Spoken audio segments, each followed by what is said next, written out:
Second part നമ്മൾ ഇന്ന് ചിന്തിക്കാം, പിന്നീട് ചിന്തിക്കാമെന്നാണ് ഇന്നലെ പറഞ്ഞത്. അതുകൊണ്ട് ഞാൻ വായിക്കുന്നു റോമാലേഖനം 8-ാം അധ്യായത്തിന്റെ 1-ാം വാക്യം മാത്രമേ ഇന്ന് വായിക്കുന്നുള്ളൂ.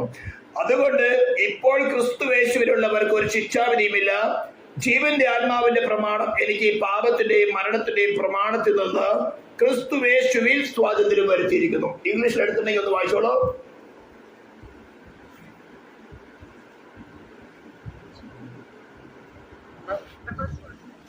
First verse.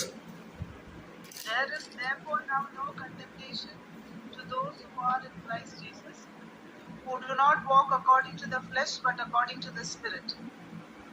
പ്രാർത്ഥിക്കാം. പരിശുദ്ധമായ ദൈവമേ, സ്വർഗീയ പിതാവേ, അനുഗ്രഹീതമായിട്ടുള്ള ഈ നല്ല പ്രഭാതകാലത്തിനെ കർത്താവിനെ വാഴ്ത്തുന്നു. നിന്റെ സ്നേഹത്തിനായി കരുതലിനായി സ്തോത്രം. നീ ഞങ്ങളുടെ സർവ്വനീതി നിവർത്തിച്ച ഞങ്ങളുടെ സ്നേഹിതനായിരിക്കാൻ സ്തോത്രം ചെയ്യുന്നു. വിശ്വാസം ഞങ്ങളുടെ ഹൃദയത്തിൽ പരിണമിച്ചുകൊണ്ട് കർത്താവെ അത് ഞങ്ങളുടെ ഹൃദയത്തിൽ വെളിപ്പെടുത്തി അതിന്റെ സന്തോഷത്തിലും സ്വാതന്ത്ര്യത്തിലും ജീവിക്കുവാൻ വേണം ഈ ശബ്ദം കേൾക്കുന്ന ഓരോ ചരിത്തെയും കർത്താവ് വിശദീകരിക്കുമാറാകണം എന്ന് പ്രാർത്ഥിക്കുന്നു. നിന്റെ കരുതലിനായി സ്തോത്രം, പ്രാർത്ഥന കേട്ടതിനായി സ്തോത്രം, യേശു ക്രിസ്തുവിന്റെ നാമത്തിൽ തന്നെ ആമേൻ. സ്തോത്രം, ഹല്ലേലൂയ, സ്തോത്രം. കഴിഞ്ഞ ദിവസങ്ങളിലൊക്കെ നമ്മള് ഇതിന്റെ സീരീസ് ആയ വിഷയങ്ങൾ ചിന്തിച്ചുകൊണ്ടിരുന്നു. റോമാലേഖനം 8-ാം അധ്യായത്തില് കഴിഞ്ഞ ദിവസം നാം ചിന്തിച്ചതായിരുന്നു ശിക്ഷാവിധി എന്താണ്, അല്ലെങ്കിൽ ന്യായവിധി എന്താണ്. സ്തോത്രം, ടേമിന്റെ മീനിങ് നാം മനസ്സിലാക്കി. എറ്റേണൽ സെപ്പറേഷൻ ഫ്രം ഗാഡ്, അതാണ് നമ്മുടെ മുമ്പിൽ കാണിക്കുന്ന കർത്തൃമേശ.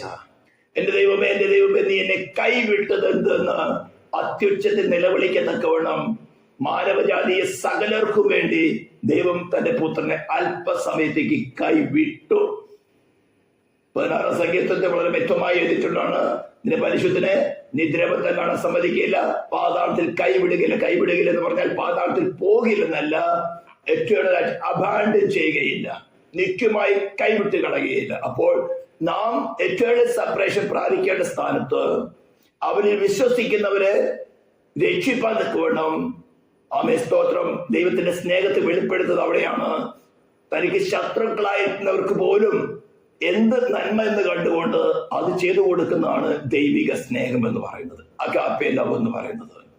തന്റെ പുത്രനെ അല്പസമയം, നാം കോടി കോടി വർഷങ്ങള് നിത്യമായി നരകം അനുഭവിക്കേണ്ട സ്ഥാനത്ത് തന്റെ പുത്രൻ അല്പസമയം പാതാളത്തില് അയാതന അനുഭവിക്കുന്നത് നല്ലതെന്ന് കണ്ടതാണ് ദൈവസ്നേഹം എന്ന് പറയുന്നത്. സ്തോത്രം, അതിലാണ് നമ്മൾ തിരഞ്ഞെടുത്തിരിക്കുന്നത്. സ്തോത്രം. അപ്പോൾ അത് നമ്മൾ യോഹന്നാൻ സുവിശേഷത്തിൽ 3-ാം അധ്യായം 18-ാം വാക്യം 19-ാം വാക്യത്തെ വളരെ വ്യക്തമായി വായിച്ചു. സ്തോത്രം, തന്നിൽ വിശ്വസിക്കുന്നവർക്ക് ന്യായവിധി ഇല്ല. വിശ്വസിക്കാത്തവർക്ക് തന്റെ ഏകജാതനായ പുത്രന്റെ നാമത്തിൽ വിശ്വസിക്കായാൽ ന്യായവിധി വന്നു കഴിഞ്ഞു. അപ്പോൾ വിശ്വാസിക്കത്തക്കവണ്ണം നമ്മുടെ അടുത്ത് ദൈവത്തിന്റെ പരിശുദ്ധാത്മാവ് ഏതെല്ലാം മീഡിയ ഉപയോഗിച്ചുകൊണ്ട് നമ്മൾ വിശ്വാസത്തിന്റെ പ്രവൃത്തി ആരംഭിക്കുവാൻ തക്കവണ്ണം, നല്ല പ്രവൃത്തി ആരംഭിക്കാൻ തക്കവണ്ണം പദ്ധതി ഒരുക്കിക്കൊണ്ട് സ്റ്റാർട്ട് ചെയ്യുന്നു. ആ സമയത്ത് നാം ഗോസ്പെൽ റിജക്ട് ചെയ്താൽ, ചിലപ്പോൾ സുവിശേഷ പ്രസംഗങ്ങളിൽ കൂടി ആയിരിക്കാം, ചിലപ്പോൾ നമ്മുടെ ദൈവവചന വായനയിൽ കൂടി ആയിരിക്കാം, ഈ സ്വപ്നത്തിൽ കൂടി ദൈവത്തിന് പ്രവർത്തിക്കാം. പല മീഡിയകളും ദൈവത്തിന്റെ ആത്മാവ് ഉപയോഗിക്കാം. ഒരു മനുഷ്യനിൽ കൺവിക്ഷൻ വരുത്തുവാൻ തക്കവണ്ണം, പാപത്തെക്കുറിച്ച്, നീതിയെക്കുറിച്ച്, ന്യായവിധിയെക്കുറിച്ച് ബോധം വരുത്തുവാൻ തക്കവണ്ണം പല രീതികളും ദൈവത്തിന്റെ ആത്മാവ് സ്യൂട്ടബിൾ ആയിട്ട് ഉപയോഗിക്കാം. നാം അതെല്ലാം ലേഖനം കൂടി ആദ്യം നമ്മൾ പഠിച്ചിട്ടുള്ളതാണ്. വീടുജനം പ്രാപിക്കുന്ന കാര്യത്തെ കുറിച്ച് പൗലോസ് പറഞ്ഞു, ഞാനല്ലോ നിങ്ങളെ ക്രിസ്തു വിജയിപ്പിച്ചത്. അമ്മേ പത്രോസ് പറയുന്നു, കെടുന്ന ബീജത്താലല്ല, കെടാത്തതും ജീവനുള്ളതും നിലനിൽക്കുന്നതുമായി ദൈവവചനത്താൽ തന്നെ ജനിച്ചിരിക്കുന്നു. യാക്കോബ് തന്റെ ലേഖനത്തിൽ എഴുതിയിരിക്കുന്നത് സത്യത്തിന്റെ വചനത്താൽ ജനിച്ചിരിക്കുന്നു. കർത്താവ് തന്നെ പറഞ്ഞിരിക്കുന്നത് വെള്ളത്താലും ആത്മാവിനാലും വീണ്ടും ജനിച്ചില്ലെങ്കിൽ. അപ്പോൾ പല മീഡിയകൾ പരിശുദ്ധാത്മാവ് ഉപയോഗിക്കുന്നത്, പക്ഷെ സോഴ്സ് ഒന്ന് തന്നെയാണ് ക്രൈസ്റ്റ് ജീസസ്. സോഴ്സ് ഒന്ന് തന്നെയാണ് ക്രിസ്തു. ആമേൻ, സ്തോത്രം. അതിന്റെ മീഡിയേറ്ററായിട്ട് പ്രവർത്തിക്കുന്ന ദൈവത്തിന്റെ പരിശുദ്ധാത്മാവ് തന്നെയാണ്. ചിലപ്പോൾ പ്രസംഗങ്ങളിൽ കൂടെ പ്രവർത്തിക്കാം, നാം വചനം വായിക്കുമ്പോൾ പ്രവർത്തിക്കാം, ഡ്രീമിൽ കൂടെ പ്രവർത്തിക്കാം, നമ്മുടെ കോൺഷ്യസ്നകത്ത് ദൈവത്തിന്റെ ആത്മാവ് ഡയറക്റ്റ് ഇടപെടാം. സ്തോത്രം. അവിടെ എല്ലാം നമ്മുടെ സ്വതന്ത്ര മനസ്സ്, നമ്മുടെ ഫ്രീ വില്ലില് നാം എന്തൊരു ഡിസിഷൻ എടുക്കുന്നു, ആ ഡിസിഷനാണ് ജഡ്ജ്മെന്റിന് ആധാരമായിരിക്കുന്നത്. ഇതെല്ലാം നമ്മൾ കഴിഞ്ഞ ദിവസം ചിന്തിച്ചു. ഞാൻ കുറച്ചും കൂടി ഇലാബറേറ്റ് ചെയ്ത് പറഞ്ഞതേ ഉള്ളൂ. ഇന്ന് നമുക്ക് ചിന്തിക്കാനുള്ളത് ക്രിസ്തുവേശുവിൽ ഉള്ളവർക്ക് എങ്ങനെയാണ് ക്രിസ്തുവേശുവിലുള്ളത്. അപ്പോൾ കണ്ടീഷൻ, ശിക്ഷാവിധി വരാതിരിക്കണമെങ്കിൽ കണ്ടീഷൻ, ഞാനത് പറഞ്ഞു, ഒരു വൺ ടൈം ആക്ട് അല്ലാതെ, സ്തോത്രം, അതൊരു ഫുൾ ടൈം ആക്ടാണ്. സ്തോത്രം. അതായത് നാം ഒരു പ്രാവശ്യം മാത്രം വിശ്വസിക്കേണ്ടതല്ല, ഈ ശരീരത്തിൽ ഇരിക്കുമ്പോഴും ഈ ശരീരം വിട്ട് ക്രിസ്തുവിനോട് കൂടി ആയിരിക്കുമ്പോഴും നമ്മൾ കണ്ടിന്യൂസ് ആയിട്ട് അവനുമായിട്ട് ഒന്നായിരിക്കേണ്ട ഒരു അവസ്ഥയാണ്. അതിന്റെ ട്രെയിനിങ് ആണ് നമ്മൾ ചർച്ചയിൽ നടക്കുന്നത്. വിശ്വാസത്തിൽ നമ്മൾ ഇടുക്കുവാതിൽ കൂടെ പ്രവേശിച്ച് ഞെരുക്കമുള്ള വാതിൽ കൂടെ നമ്മൾ നടത്തുമ്പോൾ, വിവിധമായ പരിശോധന കൂടെ നമ്മൾ നടത്തുമ്പോൾ നമ്മൾ ട്രെയിൻ ചെയ്തെടുക്കുകയാണ് അവരോട് കൂടെ നിത്യയുഗങ്ങളിൽ ഒന്നായിട്ട് ഇടർച്ചയില്ലാതെ സ്തോത്രം ഒന്നായിരിക്കുന്ന അവസ്ഥ. അപ്പോൾ അതിനൊരു കണ്ടീഷനാണ് പറഞ്ഞിരിക്കുന്നത്, ക്രിസ്തു യേശുവിലുള്ളവർക്ക്. ഉയർത്തെഴുന്നേൽപ്പിന്റെ കണ്ടീഷൻ പറയുമ്പോഴും ആദ്യം പോലെ ക്രിസ്തു, പിന്നെ ക്രിസ്തുവിനുള്ളവർ അവന്റെ വരവെങ്കിൽ. അവിടെയും പറഞ്ഞിരിക്കുന്നത് ഇപ്പൊ നിദ്ര പ്രാപിച്ചവർക്ക് പോലും ക്രിസ്തുവിൽ നിദ്ര പ്രാപിച്ചവരാണ് ഉയർത്തെഴുന്നേൽക്കുന്നത്. അപ്പോൾ ക്രിസ്തുവിലായിരിക്കേണ്ട അവസ്ഥ വളരെ ഇമ്പോർട്ടന്റ് ആണ്. ഈ ലോകത്തിലും ഇനി വരുവാനുള്ള ലോകത്തിലേക്കും. സ്തോത്രം. ഇവൻ നമ്മുടെ കാകളനാഥം കേൾക്കുമ്പോൾ നമ്മുടെ ഉയർത്തെഴുന്നേൽപ്പിന്റെ കാര്യത്തിലും ക്രിസ്തുവിൽ ആയിരിക്കുക എന്നുള്ളത് ഒരു ഇൻഡിസ്പെൻസിബിൾ, ഒഴിച്ചുകൂടാൻ പറ്റാത്ത കണ്ടീഷനാണ്. അപ്പൊ ക്രിസ്തുവിൽ ആയിരിക്കുക എന്നുള്ളതിന് ഒരു എക്സ്പ്ലനേഷൻ തരുവാനാണ് ഇന്നത്തെ മീറ്റിംഗ് ഞാൻ ആഗ്രഹിക്കുന്നത്. ആദ്യമായിട്ട് ലളിതമായിട്ടൊരു ഉദാഹരണത്തിൽ കൂടെ പറഞ്ഞുതരാം. ഒരു ലിറ്ററൽ ആയിട്ട് അല്ലെങ്കിൽ ഒരു ഭൗതികമായിട്ടുള്ള ഒരു ഉദാഹരണത്തിൽ കൂടെ അതിന് വിശദീകരിക്കുക. കാരണം ഇത് വളരെ കൺഫ്യൂസ്ഡ് ആയിരിക്കുന്ന ഒരു സബ്ജക്റ്റ് ആണ്. ക്രിസ്തീയ ഗോളത്തിൽ തന്നെ അനേക ഉപദേശങ്ങൾ കൊണ്ടുവന്നുകൊണ്ട് വളരെ കൺഫ്യൂസ്ഡ് ആയിരിക്കുന്നതാണ്. നമ്മൾ ഓൺലൈനിൽ ഇത് അപ്ലോഡ് ചെയ്യുന്നുണ്ട്. അതുകൊണ്ട് വിവിധമായ ആൾക്കാരാണ് ഇത് കേൾക്കുന്നത്. തങ്ങളൊക്കെ ദൈവരാജ്യത്തിലാണെന്ന് തെറ്റിദ്ധരിച്ചിരിക്കുന്ന അനേകരുണ്ട്. സ്തോത്രം. അപ്പൊ അവർക്കും കൂടെ മനസ്സിലാകട്ടെ എന്ന് കരുതിയിട്ടാണ് ഞാൻ ആദ്യമായിട്ട് വളരെ ലളിതമായിട്ട് ഈ കാര്യങ്ങളെ എക്സ്പ്ലെയിൻ ചെയ്യാൻ ആഗ്രഹിക്കുന്നത്. ഉദാഹരണത്തിന് നമ്മൾ ഈ ശബ്ദം കേൾക്കുന്ന പലരും തന്നെ കേരളം വിട്ട് അല്ലെങ്കിൽ ഇന്ത്യ വിട്ട് വിദേശ രാജ്യങ്ങളിൽ പോയി താമസിച്ചിട്ടുള്ളവരാണ്. ചില ഷോർട്ട് പീരീഡോടോ അല്ലെങ്കിൽ ലോങ് പീരീഡോ ഒക്കെ താമസിക്കുകയും അവിടെ നിന്ന് പ്രതിഫലം പറ്റിയിട്ടുള്ള ആൾക്കാരാണ്. അപ്പോൾ നമ്മൾ ഇന്ത്യൻ ഗവൺമെന്റിന്റെ റൂൾ അനുസരിച്ചുകൊണ്ടായിരുന്നു നമ്മൾ കേരളത്തിൽ താമസിച്ചിരുന്നത്. എന്നാൽ കേരളത്തിലായിരിക്കുമ്പോൾ കുറച്ചും കൂടി ചില എന്താ പറയുക നാട്ടുപ്രയോഗങ്ങളൊക്കെ കൂടി ഉണ്ടായിരുന്നു. എന്തെങ്കിലും ഒരു വിഷയം വന്നാൽ ഉടനെ കൊടി പിടിക്കാം. ഒരു ഫാക്ടറി തുടങ്ങുകയാണെങ്കിൽ ആ ഫാക്ടറിയുടെ അടിസ്ഥാന കല്ലെടുത്തതിന് മുമ്പ് ആദ്യം രാഷ്ട്രീയ പാർട്ടിയുടെ കല്ലായിരിക്കും അവിടെ ഇടുന്നത്. ഇതൊക്കെ ആയിരിക്കും. എന്നാൽ ഇതേ ആൾക്കാര് ഒരു വിദേശ രാജ്യത്തേക്ക് പോകണമെങ്കിൽ ആദ്യമായിട്ട് എന്ത് വേണം? അതിനൊരു ഫിറ്റ്നസ് വേണം. വിസ വേണം, ക്ലിയറൻസ് സർട്ടിഫിക്കറ്റ് വേണം, പോലീസ് സർട്ടിഫിക്കറ്റ് വേണം, മെഡിക്കൽ ചെക്കപ്പ് വേണം. അതായത് ഒരു ഫിറ്റ്നസ് സർട്ടിഫിക്കറ്റ് നമുക്ക് ആവശ്യമാണ്. അത് ഇന്ത്യൻ ഗവൺമെന്റ് നിയമിക്കുന്നത് പോലെയല്ല. ഏത് രാജ്യത്തേക്ക് പോകണമോ ആ രാജ്യത്തിന്റെ വ്യവസ്ഥ അനുസരിച്ച് കൊണ്ടുള്ള ഒരു ഫിറ്റ്നസ് സർട്ടിഫിക്കറ്റ് ആണ്. അപ്പോൾ അവിടെ പോകുവാൻ ആഗ്രഹിക്കുന്നത് കൊണ്ടാണ്. ഇവിടെയുള്ള കാര്യം കൊണ്ട് നമ്മുടെ കാര്യങ്ങൾ നടക്കുന്നില്ല. അപ്പൊ അവിടെ പോയി കഴിഞ്ഞാൽ എന്തെങ്കിലും ഒരു ഗുണമുണ്ടാകും. നമ്മുടെ ആവശ്യങ്ങൾക്ക് ഉപജീവന മാർഗത്തിന് വേണ്ടിയാണ് അവിടെ പോകുന്നത്, അല്ലെങ്കിൽ വിദ്യാഭ്യാസത്തിന് വേണ്ടിയാണ് അവിടെ പോകുന്നത്. എല്ലാം തന്നെ വരുന്നത് നമ്മുടെ ആശ്വാസകരമായ ഒരു ജീവിതത്തിന് വേണ്ടിയിട്ടാണ്. ഓക്കെ, കാര്യങ്ങളൊക്കെ നടന്നു ഫിറ്റായി അവിടെ വിസയും കിട്ടി, ഫ്ലൈറ്റ് ടിക്കറ്റും കിട്ടി. അവിടെ ചെന്ന് ഇറങ്ങിക്കഴിഞ്ഞാൽ പിന്നെയും ആ രാജ്യത്ത് നിലനിന്നുകൊണ്ട് സ്ഥിരമായി വസിച്ചുകൊണ്ട് ആ രാജ്യത്തിന്റെ ബെനിഫിറ്റിന് വേണ്ടി വർക്ക് ചെയ്ത് എന്നാൽ മാത്രമേ നമുക്ക് ആ രാജ്യത്ത് നിന്ന് ഒരു പ്രതിഫലം കിട്ടുകയുള്ളൂ. അപ്പൊ അവിടെ ചെന്നാൽ മിക്കവാറും കൺട്രികളിൽ വീണ്ടും മെഡിക്കൽ ചെക്കപ്പ് ഉണ്ട്, വീണ്ടും ഫിംഗർ പ്രിന്റുകളുണ്ട്, പല പരിശോധനകളുണ്ട്. അതിനൊക്കെ തന്നെ ചെയ്ത് പാസ്സായതിനു ശേഷമാണ് അവിടെ നമുക്കൊരു പെർമനന്റ് റെസിഡൻസ് അല്ലെങ്കിൽ ഒരു ടെമ്പററി ആയി തന്നെയും ഷോർട്ട് പീരീഡ് ആയി റെസിഡൻസ് തരുന്നത്. ഇതെല്ലാം നിങ്ങൾ അനുഭവിച്ചിട്ടുള്ളത് കൊണ്ടാണ് ഞാൻ ഒരു എക്സാമ്പിൾ എടുക്കുന്നത്. അങ്ങനെ ചെയ്ത് കഴിഞ്ഞാൽ നമുക്ക് നമ്മുടെ എക്സ്പീരിയൻസ് കൊണ്ടും ആ രാജ്യം നമുക്ക് തരുന്ന ഓഫർ കൊണ്ടും നമുക്ക് അവിടെ ജോലി ചെയ്ത് വേതനം സമ്പാദിക്കാം. അപ്പൊ നമ്മുടെ ഫസ്റ്റ് പോയിന്റ് എന്തായിരുന്നു? അവിടെ ചെന്ന് കഴിഞ്ഞാൽ നമ്മുടെ ഉപജീവന മാർഗത്തിനോ വിദ്യാഭ്യാസത്തിനോ എന്തോ ഒരു ആവശ്യത്തിനുമായിട്ടുള്ള ഒരു കാര്യം നമുക്ക് സമ്പാദിക്കാം. പക്ഷേ അത് ചെയ്യണമെങ്കിൽ ചില കടമ്പകൾ കടന്നു പോകണം. അതിൽ കൂടെ പോയാലേ പറ്റുകയുള്ളൂ. അവിടെ ചെന്ന് നമ്മുടെ ലക്ഷ്യം ഇതായതുകൊണ്ട് ഇവിടത്തെ പോലെ കേരളത്തിൽ കാണുന്ന പല പല പ്രശ്നങ്ങൾ അവിടെ കണ്ടാൽ ആരും കൊടി പിടിക്കാറില്ല. ഞാൻ എന്റെ കണ്ണുകൾ കൊണ്ട് നേരിട്ട് കണ്ടിട്ടുള്ളതാ. ഇവിടെ കൊടി പിടിച്ച് വലിയ പ്രശ്നങ്ങൾ ഉണ്ടാക്കിയിട്ട് അവന്മാരൊക്കെ അവിടെ വരുമ്പോ നേരെ എല്ലാ കൊമ്പും താഴും. എന്തെല്ലാം അകത്തി റിയൽ ആയിട്ടുള്ള അകൃത്യം തന്നെയാണെങ്കിൽ തന്നെയും തന്റെ മുമ്പിൽ വെച്ചിരിക്കുന്നത് അറിയോ? ചിലപ്പോ ഇവിടെ ഭാര്യയുടെ താലിമാല പണയം വെച്ചിട്ടായിരിക്കും പോയിരിക്കുന്നത്, അല്ലെങ്കിൽ വസ്തു വെച്ചിട്ടായിരിക്കും പോയിരിക്കുന്നത്. ചിലപ്പോ പെങ്ങള് വീട്ടില് വിവാഹത്തിന് പണമില്ലാതെ നിൽക്കുന്നുണ്ടായിരിക്കും. ലക്ഷ്യം ഇതാണ്, വല്ലവിധരെ 4 കാശുണ്ടാക്കിയിട്ട് ഈ കാര്യങ്ങൾ നടന്നു കിട്ടണം. അപ്പോൾ എന്താ, എല്ലാ കൊമ്പുകളും അവിടെ താണിട്ട് അവിടുത്തെ നിയമത്തിന്റെ മുമ്പില് വിധേയപ്പെടും. ഉദാഹരണത്തിന് ഞാൻ ഒരു ഹ്യൂമൻ ഗവൺമെന്റിന്റെ കാര്യം പറഞ്ഞോളൂ. ഇതേപോലെ തന്നെയാണ് ദൈവരാജ്യം വേറുന്നത്. നാം ഇരുട്ടിന്റെ അധികാരത്തിലായിരുന്നു, സൈറ്റാന്റെ അധികാരത്തിലായിരുന്നു, പാപത്തിന് ദാസന്മാരായിട്ട് നമ്മെ തന്നെ വിറ്റവരായിരുന്നു, നമ്മുടെ മനോവികാരങ്ങൾക്കനുസരിച്ച് ജഡ അഭിലാഷങ്ങൾക്കനുസരിച്ച് ജീവിച്ചവരായിരുന്നു. എന്നാൽ കരുണാസമ്പന്നനായ ദൈവം നമ്മുടെ ഗുണം കൊണ്ടെന്നല്ല, നമുക്ക് നല്ലതെന്ന് കണ്ടുകൊണ്ട്, നാം അറിയാതിരിക്കുമ്പോൾ തന്നെ നമ്മുടെ നിത്യമായ ജീവന് നല്ലതെന്ന് കണ്ടുകൊണ്ട് നമ്മെ സ്നേഹിച്ച് തന്റെ പുത്രന്റെ രാജ്യത്തിലേക്ക് നമ്മളെ അടുപ്പിക്കാനാണ് സുവിശേഷം എന്ന സത്വാർത്തയുമായിട്ട് തന്റെ അഭിഷേകത്തിലെ നമ്മുടെ അടുത്തേക്ക് അയക്കുന്നത്. ഹല്ലേലൂയ. അങ്ങനെ അയച്ചു കഴിഞ്ഞ് വരുമ്പോൾ അമ്മ ആവശ്യങ്ങൾ മനസ്സിലാക്കി, ദൈവത്തിന്റെ ആത്മ പാപബോധം ഉളവാക്കി, അമ്മ അതിന്റെ ശിക്ഷയും ഉളവാക്കി, അയ്യം വിളിച്ചുകൊണ്ട് അതിനുള്ള മാർഗം അന്വേഷിക്കും. പലരും പലയിടത്തേക്ക് അന്വേഷിച്ച് നോക്കും, പക്ഷെ അതൊന്നും വഴി തുറക്കില്ല, പീസ് കിട്ടുകയില്ല. അവസാനം ഏക വാതിലായിരിക്കുന്ന ക്രിസ്തുവിനെ വെളിപ്പെടുത്തുമ്പോൾ യെസ്, ആത്മാവിന് അറിയാം അതിന്റെ നിത്യമായ ജീവൻ അതിന്റെ ഉറവായിരിക്കുന്നത് ക്രിസ്തുവിൽ മാത്രമേ ഉള്ളൂ. അവര് ക്രിസ്തുവിനെ ആലിംഗനിച്ച് ഹൃദയപൂർവ്വം സ്വീകരിക്കും. എന്നാൽ ഇവിടെ കടന്നതിന് ശേഷം ഈ ഈജിപ്തിൽ നിന്ന് ചോരത്തേളി ആചരിച്ച് തീ ചുട്ടാച്ച മാംസം പുളിപ്പില്ലാത്തപ്പോ തിന്നുവരുടെ കൂട്ടത്തിൽ തന്നെ യഥാർത്ഥത്തിൽ എന്തിനു വേണ്ടിയാണ് ആചരിക്കുന്നത്, എന്തിനാണ് ഈ തീ ചുട്ട മാംസം തിന്നുന്നത് ശരിക്കും മനസ്സിലാക്കാതെ മറ്റുള്ളവർ തിന്നുന്നത് കൊണ്ട് ഞാനും തിന്നു. കാരണം അവിടെ ഇസ്രായേൽ കുഞ്ഞുങ്ങളെ വിവാഹം കഴിച്ച് മിസ്രൈമിലുണ്ടായിരുന്നു. മിസ്രൈം സ്ത്രീകളെ വിവാഹം കഴിച്ച അവരെപ്പോഴും ഇസ്രായേലർക്ക് അന്നും ഇന്നും എന്നുള്ളത് തന്നെയാണ്. ഒരു ചെറിയ ആശ്വാസം കിട്ടിയ ഉടനെ പോയി ജാതികളെ വിവാഹം കഴിക്കും. അങ്ങനെയുള്ള കുറെ എണ്ണം ഉണ്ടായിരുന്നു, സമ്മിശ്ര ജാതികൾ. ഇവർക്ക് ഇവന്മാർക്ക് ഇതൊന്നും ലക്ഷ്യമല്ലായിരുന്നു.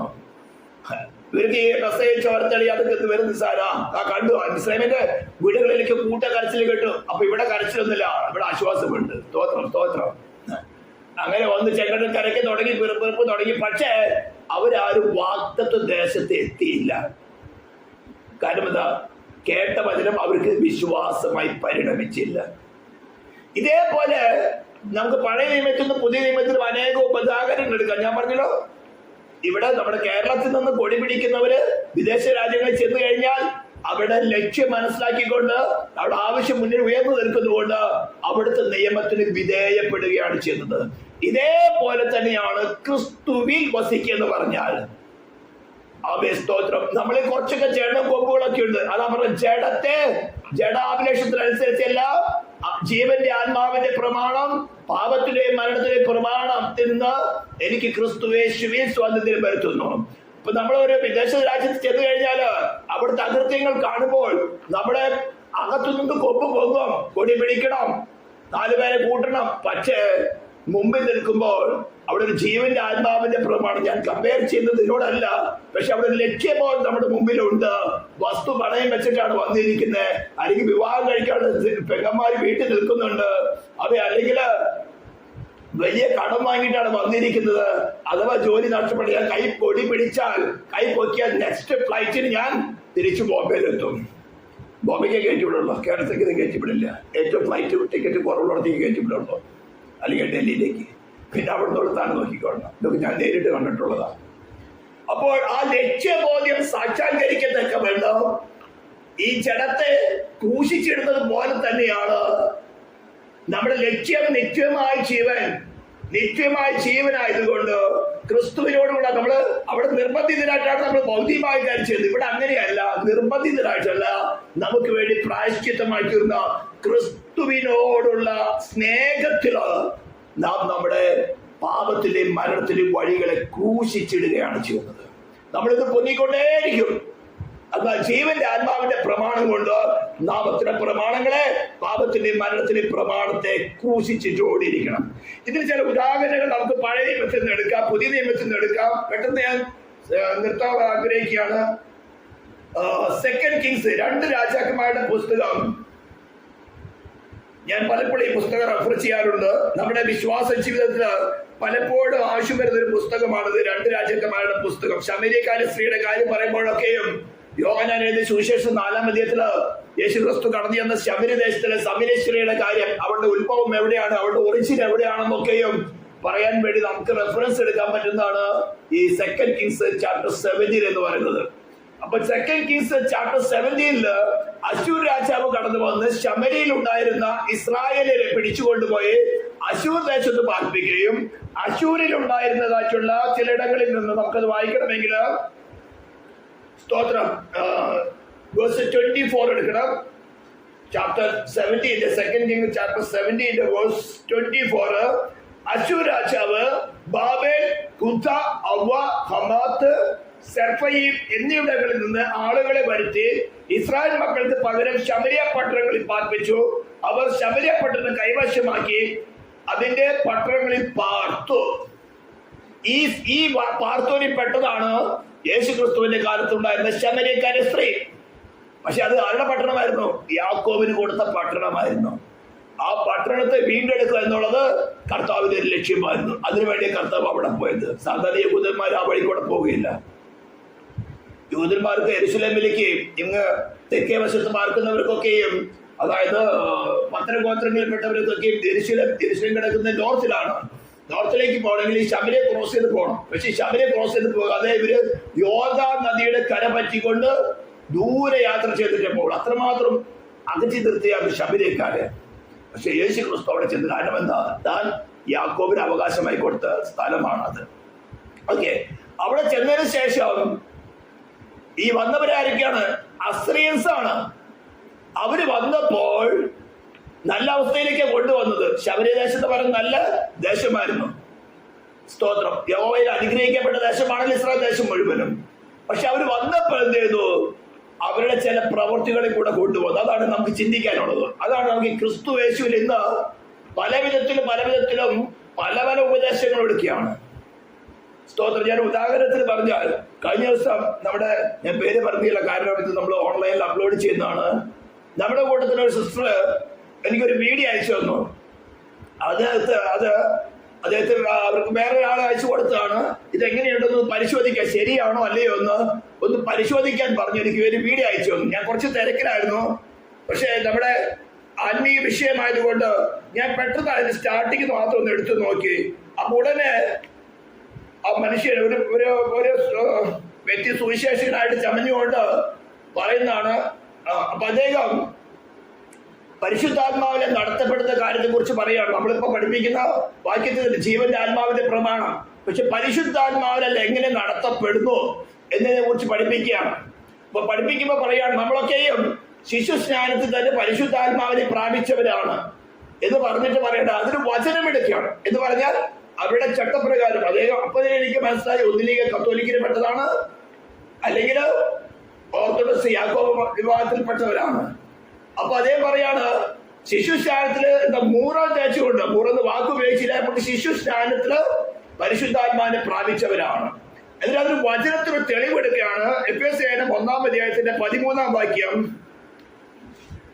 അവന് നിങ്ങൾക്കും നിങ്ങളുടെ രക്ഷയെ കുറിച്ചുള്ള സുവിശേഷം എന്ന സത്യവചനം നിങ്ങൾ കേൾക്കുകയും അവനെ വിശ്വസിക്കുകയും ചെയ്തിട്ട് തന്റെ സ്വന്തം ജനത്തിന്റെ വീണ്ടെടുപ്പിന് വേണ്ടി തന്റെ മഹത്വത്തിന്റെ പുകഴ്ചയ്ക്കായിട്ട് നമ്മുടെ അവകാശത്തിന്റെ അച്ചാരമായ വാഗ്ദത്തത്തിൽ പരിശുദ്ധാത്മാവിനാൽ മുദ്രയിട്ടിരിക്കുന്നു എന്ന് പറഞ്ഞാൽ മുഹറോൺ അങ്ങനെയാണ് പറയാൻ തോന്നുന്നു. ഒരു തൈലം ഈ കുഞ്ഞിന്റെ ദേഹത്ത് തയ്ക്കുമ്പോൾ പരിശുദ്ധാത്മാവിനെ മുദ്രയിടുന്നു പറഞ്ഞു. പരിശുദ്ധാത്മാവിരിക്കുന്നത് ഈ എണ്ണ കാച്ചി ഉണ്ടാക്കുന്ന എണ്ണയ്ക്കകത്താണോ? അപ്പോൾ അവരുടെ സമ്പ്രദായത്തെ സാക്ഷീകരിപ്പാതൊക്കെ വേണം ദൈവവചനത്തിൽ നിന്ന് തെളിവെടുക്കുകയാണ്. മനസ്സിലാവുന്നുണ്ടോ?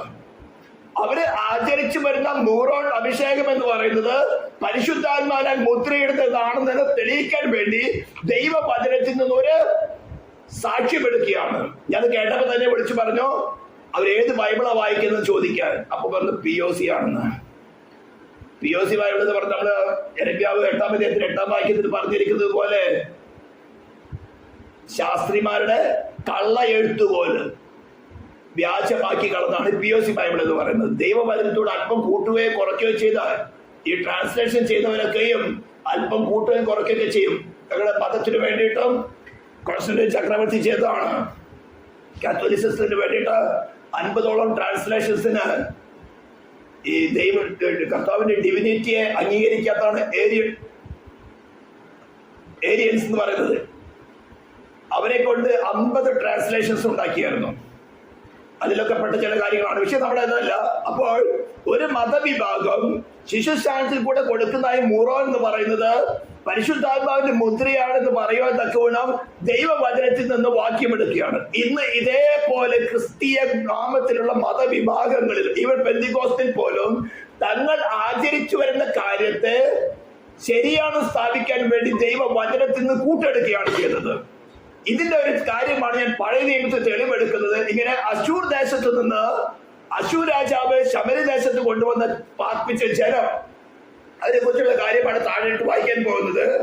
അവർ അവിടെ പാർപ്പാൻ തുടങ്ങിയപ്പോൾ യഹോവയെ ഭജിച്ചില്ല. അതുകൊണ്ട് യഹോവ അവരുടെ ഇടയിൽ സിംഹങ്ങളെ അയച്ചു. അവരെ ചിലരെ കൊന്നു കളഞ്ഞു. അപ്പോൾ അശൂർ രാജാവിനെ അറിയിച്ചത്, നീ കുടി നീക്കി ശമരിയ പട്ടണങ്ങളിൽ പാർപ്പിച്ച ജാതികൾ ആ ദേശത്തിലെ ദൈവത്തിന്റെ മാർഗം അറിയായക കൊണ്ട് അവൻ അവരുടെ ഇടയിൽ സിംഹങ്ങളെ അയച്ചു.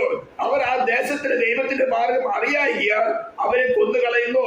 അതിന് അശൂർ രാജാവ്, നിങ്ങൾ അവിടെ നിന്ന് കൊണ്ടുവന്ന പുരോഹിതന്മാരിൽ ഒരുത്തരെ അവിടേക്ക് കൊണ്ടുപോകുകയും അവർ ചെന്ന് അവിടെ പാർക്കുകയും അവർ ആ ദേശത്തെ ദൈവത്തിന്റെ മാർഗം അവരെ ഉപദേശിക്കുകയും ചെയ്യട്ടെ എന്ന് കൽപ്പിച്ചു. അപ്പോൾ ഇസ്രായേൽ ദേശത്ത് ശമര്യ ദേശത്ത് നിന്ന് പിടിച്ചുകൊണ്ടുപോയി അശൂർ ദേശത്ത് പാർപ്പിച്ച ഒരു പുരോഹിതന് ഒരു ചാൻസ് കിട്ടി, ഒരു പ്രൊമോഷൻ, ഒരു ഡെലിവറൻസ് കിട്ടി. വീണ്ടും ശമര്യ ദേശത്ത് വന്ന് ഈ അസ്രിയിൽ നിന്ന് കൊണ്ടുവന്ന ജനത്തെ പഠിപ്പിക്കുക, ദൈവത്തെ ഭജിക്കേണ്ട വിധത്തില് യഹോവയെ ആരാധിക്കേണ്ട വിധം പഠിപ്പിക്കുക. ഈ പാസ്റ്റർക്ക് അപ്പൊ നല്ല സന്തോഷമായി. കാരണം സുഖകരമായ ശമ്പളം കൊടുക്കുന്ന ആരാ? അശൂർ രാജാവ് ശമ്പളം, സുഖകരമായ പാർപ്പിടം, സുഖകരമായ ടീച്ചിങ് കാര്യങ്ങളും കിട്ടുകയാണ്. സന്തോഷത്തോടെ വന്ന് ഇവരെ പഠിപ്പിക്കാൻ തുടങ്ങി. ഈ പഠിപ്പിച്ചതിന്റെ ഫലം എന്താണെന്ന് പറയും, വായിക്കണോ? സ്തോത്രം. അങ്ങനെ അവർ ശമരിയിൽ നിന്നുകൊണ്ട് പോയിരുന്ന പുരോഹിതന്മാരിൽ ഒരുത്തൻ വന്ന് ബേഥേലിൽ പാർത്തു. ബേഥേൽ എന്ന് പറഞ്ഞാൽ ദൈവത്തിന്റെ ആല് വസിക്കുന്ന സ്ഥലമാണ്. യഹോവയെ ഭജിക്കേണ്ട വിധം അവർക്ക് ഉപദേശിച്ചു കൊടുത്തു. എങ്കിലും അതത് ജാതി താന്താന്റെ ദേവന്മാരെ ഉണ്ടാക്കി. അപ്പോൾ ഉപദേശം ശരിയായിരുന്നുവെങ്കിൽ അവരങ്ങനെ ചെയ്യുമായിരുന്നോ? ഇന്ന് പെന്തിക്കോസ്തിൽ വ്യാപരിച്ചിരിക്കുന്നതിന്റെ അടിസ്ഥാന മൂല ഘടകമാണ് ഞാൻ ഈ വായിച്ചു പറഞ്ഞത്. കൊണ്ടുവരുന്ന ഉപദേശിക്കാൻ തുടങ്ങി. പക്ഷെ ജനം എന്താ ചെയ്തത്? സ്തോത്രം. അവർ അതത് ജാതി താന്താന്റെ ദേവന്മാരുണ്ടാക്കി.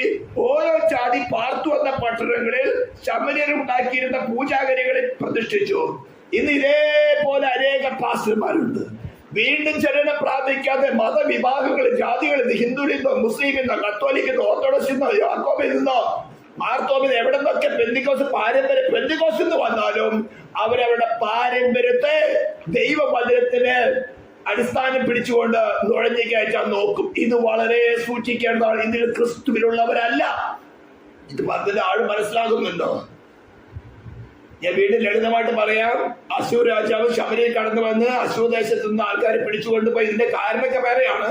അത് കുറച്ച് ബാക്കിലേക്ക് ഹിസ്റ്ററിയിലേക്ക് പോകണം. എന്തുകൊണ്ട് സംഭവിച്ചതാണ്? അവിടുന്ന് പിടിച്ചുകൊണ്ടുപോയി അശൂർ ദേശത്ത് പാർപ്പിച്ചു. അശൂരിൽ നിന്ന് കുറെ ആൾക്കാരെ പിടിച്ചുകൊണ്ടുവന്ന് ശമരിയിൽ പാർപ്പിച്ച് സുഖകരമായ ജീവിതം നടക്കുമ്പോഴാണ് അവർ ദൈവത്തെ ആരാധിക്കാതിരുന്നത് കൊണ്ട് ദൈവം എന്ത് ചെയ്തു? സിംഹങ്ങളെ അയച്ചു, ആൾക്കാരെ കൊല്ലാൻ തുടങ്ങി. അശൂർ രാജാവിന്റെ അറിവ് കൊടുത്തു. അശൂർ രാജാവ് പറഞ്ഞു, അവിടെ നിങ്ങൾ പിടിച്ചുകൊണ്ട് പുരോഹിതനെ തിരിച്ചു കൊണ്ടുപോയി അവർ യഹോവയെ ഭജിക്കേണ്ട വിധത്തിൽ ഉപദേശിക്കട്ടെ. ഉപദേശിച്ചു വന്ന് പ്രസംഗിക്കാൻ തുടങ്ങി. പക്ഷേ ജനം എന്താ? ഓരോ ദേശത്തു നിന്ന് വിട്ടുവന്നവർ അതാത് ദേശത്തിന്റെ ദേവന്മാരെ ഉണ്ടാക്കി. യാക്കോബിൽ നിന്ന് വന്നവർ യാക്കോബയുടെ ദേവൻ ഉണ്ടാക്കാൻ നോക്കി. ഇപ്പൊ ഞാൻ പറഞ്ഞതായിരുന്നു. മൂലം തേക്കുന്നത് പരിശുദ്ധാത്മാവിന്റെ മുദ്രയാണെന്ന് കാണിക്കാൻ വേണ്ടി ദൈവവചനത്തിൽ ഒരു വാക്യം എടുത്തു. ദൈവവചനത്തിൽ വിശ്വാസമുള്ള, ദൈവത്തിൽ വിശ്വാസമുള്ള പാവപ്പെട്ട ജനത വിചാരിക്കും, അയ്യോ ഇത് ദൈവവചനമാണല്ലോ, ശരിയാണല്ലോ എന്ന് പറഞ്ഞുകൊണ്ട് അത് വിശ്വസിച്ച് കളയും. ഇതാ നടക്കുന്നത്. ഇന്ന് പെന്തിക്കോസ്തിനകത്ത് ഇതേപോലെ വ്യാജ ഉപദേഷ്ടകന്മാര് BDH എടുത്തും DTH എടുത്തും ഡിഗ്രി എടുത്തും PhD എടുത്തും ഒക്കെ കയറി വന്നു. പക്ഷെ വീണ്ടും ജനനം പ്രാപിച്ചില്ല, ദൈവിക വിളിയില്ല. ബുദ്ധി കൊണ്ടുള്ള പ്രമാണങ്ങൾ പ്രസ്താവിക്കുകയാണ്. അങ്ങനെ വായിച്ചിട്ടെന്തായിരുന്നു? സ്തോത്രം. അതത് ജാതി താന്താന്റെ ദേവന്മാരെ ഉണ്ടാക്കി ഓരോ ജാതി പാർത്തു വന്ന പട്ടണങ്ങളിൽ ശമര്യർ ഉണ്ടാക്കിയിരുന്ന പൂജാഗിരി ക്ഷേത്രങ്ങളെ പ്രദർശിച്ചു. ബാബേൽക്കാർ സുക്കോത്ത് ബെനോത്തിനെ ഉണ്ടാക്കി, ഭൂത്തക്കാർ നേർഗാലിനെ ഉണ്ടാക്കി, ഹമാത്കാർ അഷീമയെ ഉണ്ടാക്കി, അവക്കാർ നിപ്പസിനെയും തർക്കീസിനെയും ഉണ്ടാക്കി, സെഫൽക്കാർ സെഫയിൻ ദേവന്മാരായ അദ്രമേലക്കിനെയും അനമേലക്കിനെയും തങ്ങളുടെ മക്കളെ അഗ്നിപ്രവേശനം ചെയ്യിപ്പിച്ചു. അവർ യഹോവയെ ഭജിക്കുകയും തങ്ങളുടെ ഇടയിൽ നിന്ന് തന്നെ പൂജാഗിരി പുരോഹിതന്മാരെ നിയമിക്കുകയും അവർക്ക് വേണ്ടി പൂജാഗിരി ക്ഷേത്രങ്ങളിൽ യാഗം കഴിക്കുകയും ചെയ്യും. ഓരോരോ മതവിഭാഗങ്ങളും അവരവരുടെ പുരോഹിതന്മാരെ, അവരവരുടെ പൊന്തീഫുമാരെ, അവരവരുടെ തിരുമേനിമാരെ, അവരവരുടെ സെൻട്രൽ പാസ്റ്റർമാരെ അങ്ങ് നിയമിച്ചു. ആരാ? കർത്താവല്ല നിയമിച്ചത്. ഇൻസ്റ്റിറ്റ്യൂഷൻസ്, ഡിനോമിനേഷൻസ് നിയമിച്ചു. അവരവരുടെ ഇഷ്ടത്തിന് അനുസരിച്ചുകൊണ്ട് ഉപദേഷ്ടന്മാരെ ഉണ്ടാക്കി. എല്ലാവരും യൂട്യൂബിലെ പ്രസംഗമാണ്.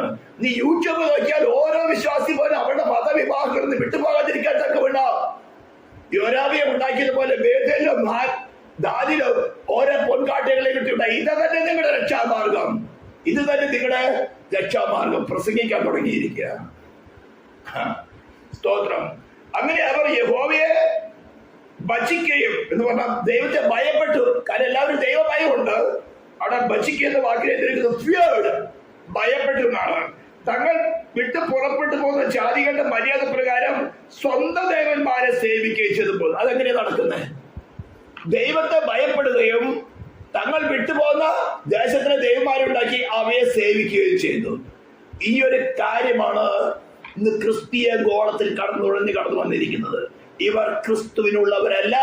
ഇവരിൽ നിന്ന് ശിക്ഷാവിധി ഒഴിഞ്ഞു പോകുകയില്ല. ഞാൻ പറഞ്ഞതിന്റെ ആളുകൾക്ക് മനസ്സിലാവുന്നുണ്ടോ?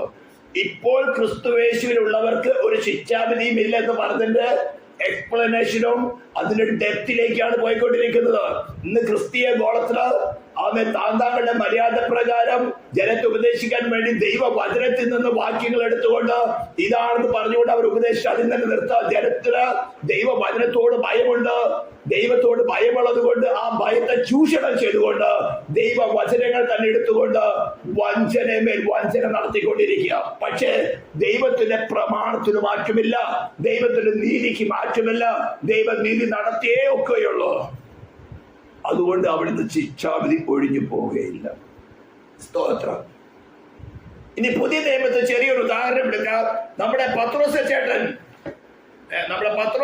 ചെറിയൊരു പറ്റി അത് ഗലാത്യ ലേഖനത്തിൽ പൗലോസ് വളരെ ശക്തമായിട്ട് വിവരിച്ചിട്ടുണ്ട്. ഗലേഷ്യൻസ് ചാപ്റ്റർ ഒന്ന് എടുക്കാം.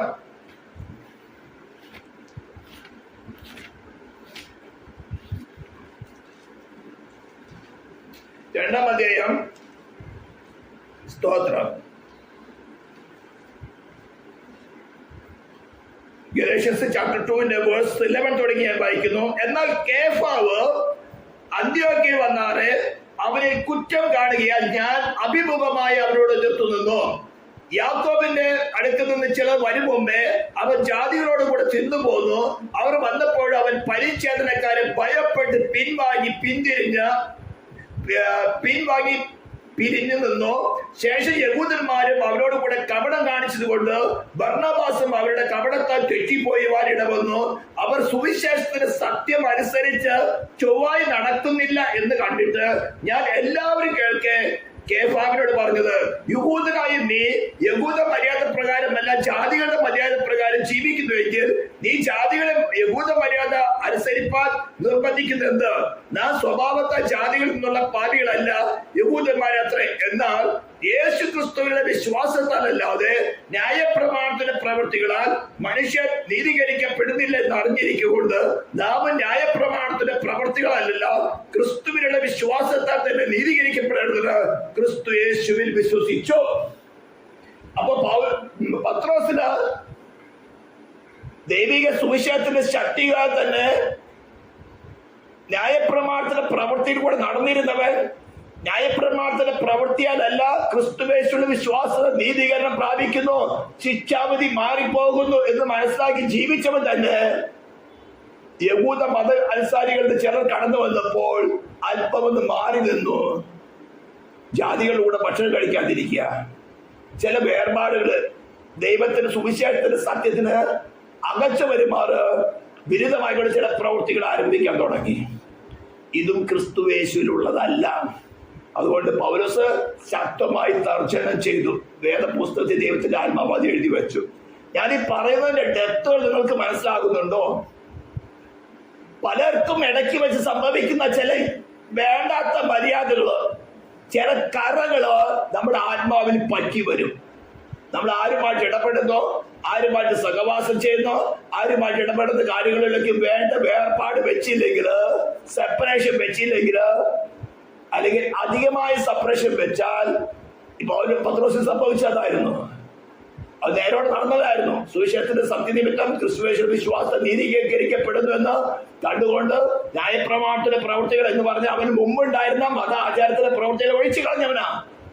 പക്ഷേ മറ്റു പലരുടെ മുഖത്തെ ആചരിക്കാൻ വേണ്ടി വേഗം തിരിച്ച് പഴയ പ്രവൃത്തിയിലേക്ക് ഹൃദയം ഒന്ന് ചാഞ്ഞു. ഇതേപോലെ പലർക്കും സംഭവിക്കുന്നുണ്ട്.